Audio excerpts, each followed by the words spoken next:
केंद्रीय माध्यमिक शिक्षण मंडळाने 9वीच्या विद्यार्थ्यांसाठी एक महत्त्वाचा निर्णय घेतलाय।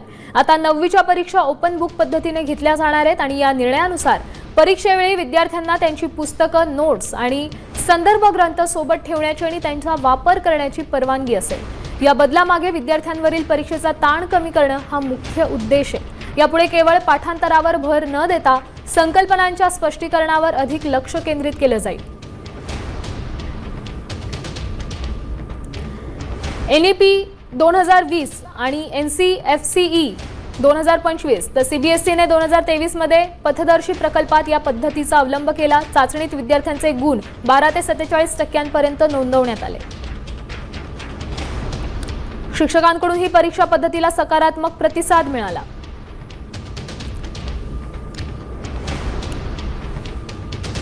गणित, विज्ञान आणि सामाजिक शास्त्र विषयाच्या परीक्षा ओपन बुक पद्धतीने होती। विद्यार्थ्यांना परीक्षेत पाठ्यपुस्तकं, इतर संदर्भ साहित्य वापरण्याची मुभा असेल।